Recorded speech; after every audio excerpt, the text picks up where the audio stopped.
Hello, and welcome to the evening's read aloud of Black Beauty by Anna Sewell, brought to you by the Hussey-Mayfield Memorial Children's Librarians. I'm Miss Kelly, and I'm going to read chapter 27 tonight.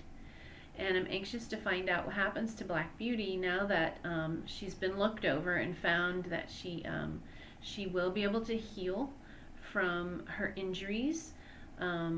From when she had her hurt foot and Mr. Smith had run her really hard while he was drunk and ended up hurting her foot so badly that she fell and threw him and he was killed in that incident.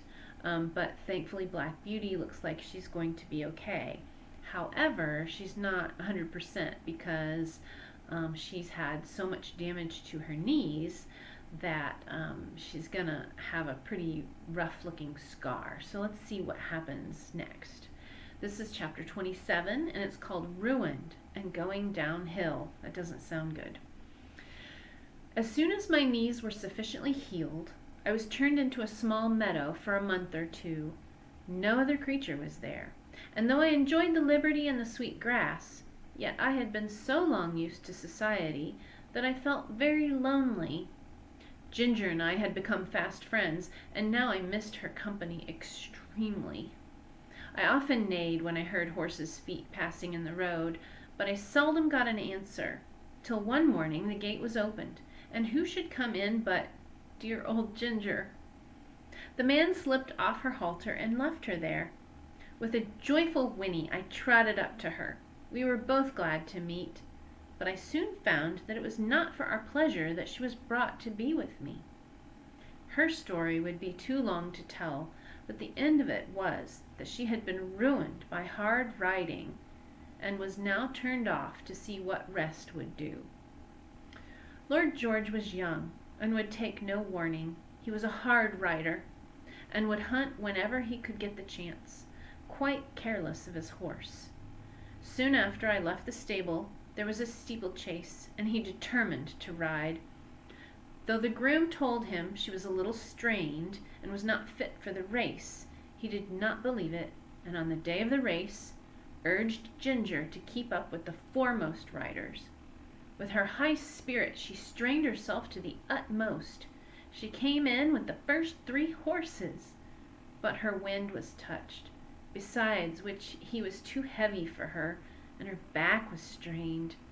And so, she said, here we are, ruined in the prime of our youth and strength, you by a drunkard, and I by a fool. It is very hard.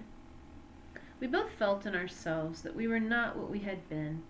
However, that did not spoil the pleasure we had in each other's company. We did not feed. We did not gallop about as we once did, but we used to feed and lie down together and stand for hours under one of the shady lime trees with our heads close to each other, and so we passed our time till the family returned from town. One day we saw the Earl come into the meadow, and York was with him. Seeing who it was, we stood still under our lime tree and let them come up to us. They examined us carefully. The Earl seemed much annoyed. There is 300 pounds flung away for no earthly use, said he. But what I care most for is that these horses of my old friend, who thought they would find a good home with me, are ruined. The mare shall have a 12-month's run, and we shall see what that will do for her. But the black one, he must be sold. 'Tis a great pity, but I could not have knees like these in my stables. No, my lord, of course not, said York. But he might get a place where appearance is not much consequence, and still be well treated. I know a man in Bath, the master of some livery stables, who often wants a good horse at a low figure. I know he looks well after his horses. The inquest cleared the horse's character, and your lordship's recommendation or mine would be sufficient warrant for him. You'd better write to him, York. I should be more particular about the place than the money he would fetch. After this they left us. They'll soon take you away, said Ginger, and I shall lose the only friend I have, and most likely we shall never see each other again. 'Tis a hard world. About a week after this, Robert came into the field with a halter, which he slipped over my head and led me away. There was no leave-taking of Ginger. We neighed to each other as I was led off, and she trotted anxiously along by the hedge, calling to me as long as she could hear the sound of my feet. Through the recommendation of York, I was bought by the master of the livery stables. I had to go by train, which was new to me, and required a good deal of courage the first time, but as I found the huffing, the puffing, rushing, whistling, and more than all, the trembling of the horse box in which I stood did me no real harm, I soon took it quietly. When I reached the end of my journey, I found myself in a tolerably comfortable stable, and well attended to. These stables were not so airy and pleasant as those I had been used to.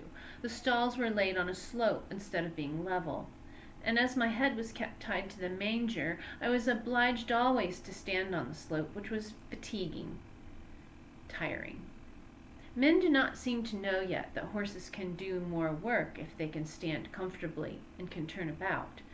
However, I was well fed and well cleaned, and on the whole I think our master took as much care of us as he could. He kept a good many horses and carriages of different kinds for hire. Sometimes his own men drove them. At others, the horse and chaise were left to gentlemen or ladies who drove themselves. The end.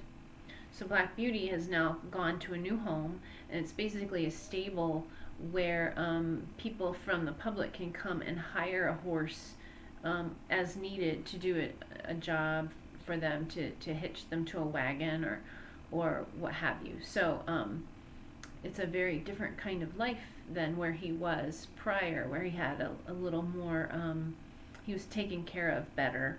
Although it sounds like his caretaking is well. They do care for him, it's just not as nice of a situation. And then Ginger, they're just basically letting her rest in her last years with them, because she's been sort of abused by her rider. So it's kind of sad that they had to leave each other's company again. Well, I'm anxious to read on, and we'll see you tomorrow night. Thanks. Bye-bye.